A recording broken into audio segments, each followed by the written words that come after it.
We're going to be converting this, hopefully, into something that looks a little bit more like this.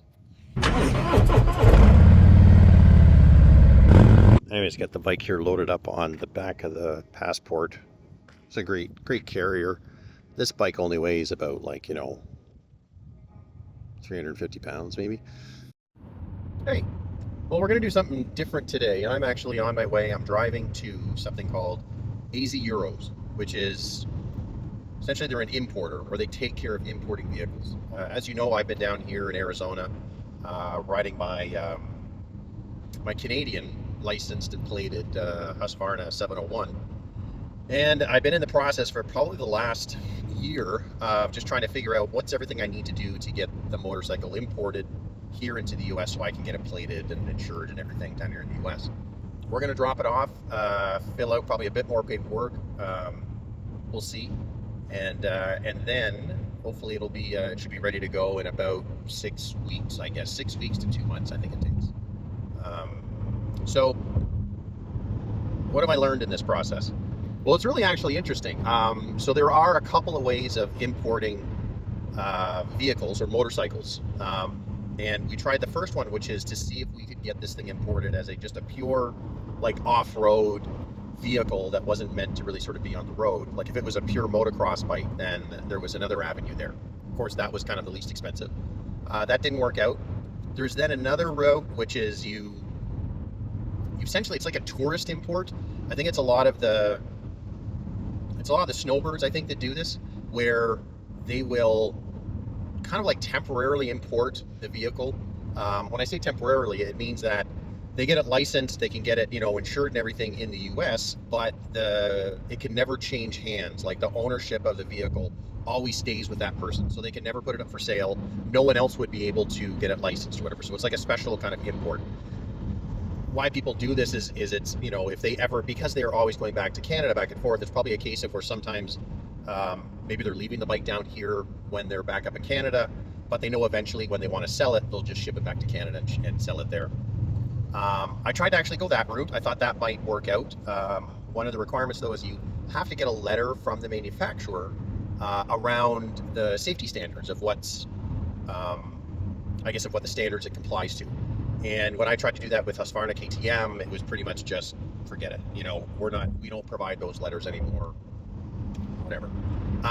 So I'm going the route of a permanent import. So when all of this is done, it will essentially be a U.S. motorcycle, which then means I can then sell it to someone else afterwards, and they can get a license and it's legal for the road and all that stuff.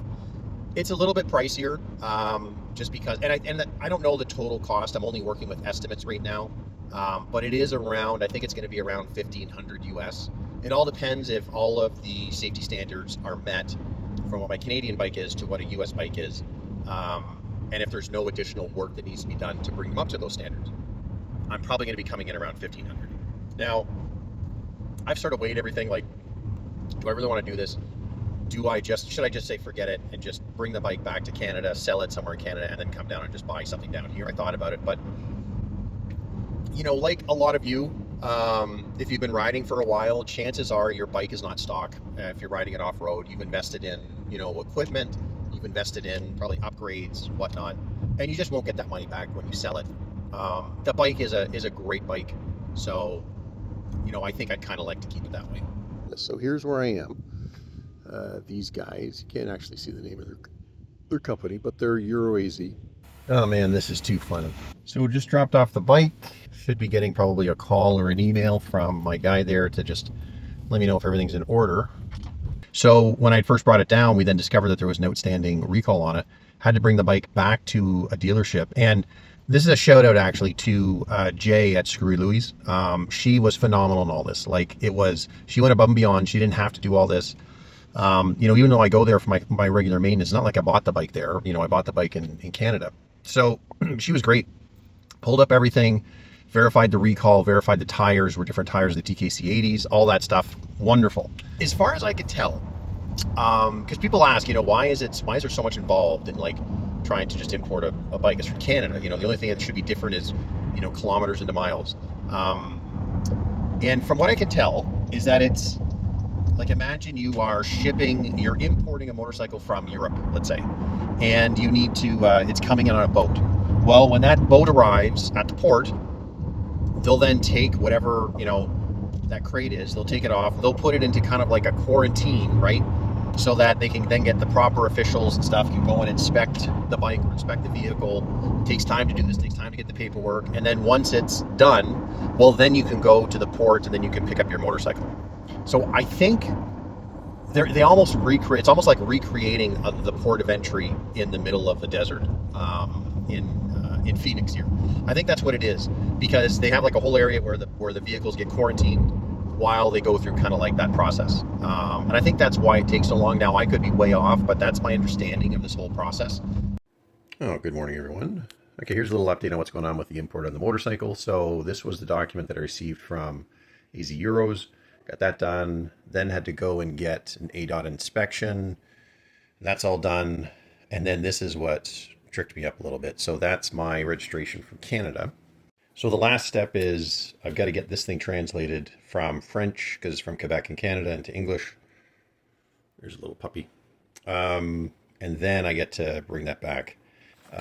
This is a pretty simple thing. I've already got someone that's working on this. So just, I guess, just beware. Any other province that you're bringing this in from Canada, it'll be in English. There's no issue there. Get off of my inspection. No, you're not gonna, don't eat that. Yeah, just be aware that it's got to be in English, even though all the information is really simple in terms of what you got to do. But they just want it all translated because it's an official document. Okay, Hazel, stop it. Yeah, I know you're cute. Okay. So I'll give you an update after I get that translated, and then hopefully I get my plate after that. Let's just go take a look at the bike here. So that's something else. I'll talk to you guys about that in another video. So seriously, here's the only thing that they had to add. So they added a sticker. So what involved the inspection, God, I gotta check and see what that is. Hopefully it's not corrosion. So they had to look at, where is it? You can barely see it underneath there. Right, yeah. So the engine plate, they had to take a look at the engine plate, make sure that matched up, I guess. They had to add the sticker on the bike, the mileage with the Husky. You can convert it between kilometers and miles, so I'd already done that. That was easy. It's just a little toggle switch. So that's where we're at right now with this. Mission accomplished. Just finished at ADOT. You see here, temporary license, temporary plate. Let's head back and put that on the bike. It's officially registered and titled in Arizona.